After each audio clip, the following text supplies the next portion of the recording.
When you hit that beach, you just, everything else is blank. You couldn't walk hardly on the car. That's what it was. It wasn't sand.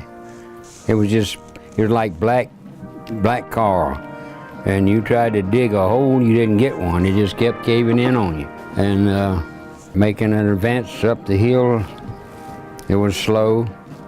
I remember some of the guys I was talking to a guy over here, and he said something to me, and I looked back over to the right, and the guy I had just finished talking to, he had a hole right there in his helmet, and he was through.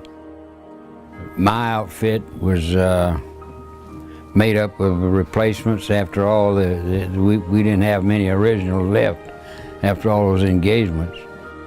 I'm John Belk, and I served in the Marine Corps 1942 to 46. I went in the Marine Corps in 1953, went to Korea, and spent 15 months in Korea. I was commissioned as second lieutenant, went to Vietnam in 1967, and did about 9 months in Vietnam. I was a platoon commander and a company commander, and I was wounded 3 times. One day I think I was hit 6 different times, but that's one Purple Heart because that's one battle. It was frightful sometimes.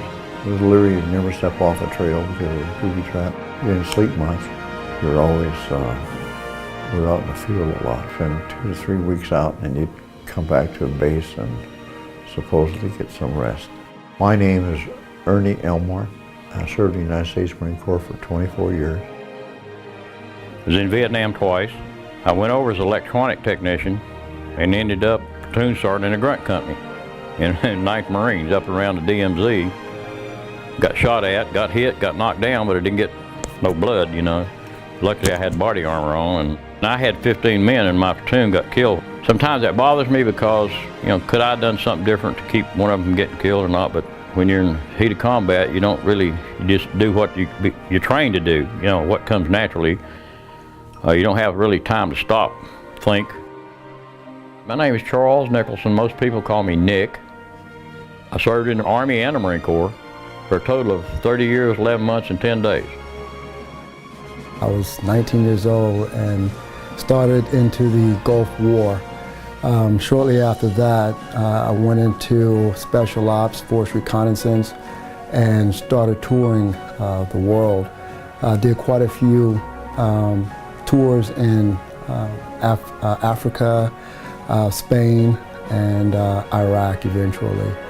Afterwards, I then went into the recruiting field. In 2006, went back to Iraq for my second tour. It was pretty tough, pretty intense then. And then in 2010, I then went back to Iraq for my third tour, where we were shutting down Iraq and giving it back to the Iraqi army. So I had a pretty wild 20 years in the Marine Corps. It was really tough as a recruiter back in those days. And this young man was so adamant about being a Marine. That's all his passion was. His second tour, he went to Iraq. I never forget the phone call I got from headquarters telling me that, you know, you was his recruiter. He fell in the line of duty. And I remember we went to his house to break the news. My name is Amir Green. I've served 20 glorious years in the United States Marine Corps. Since the Revolutionary War, 1.3 million Americans have died for our freedom.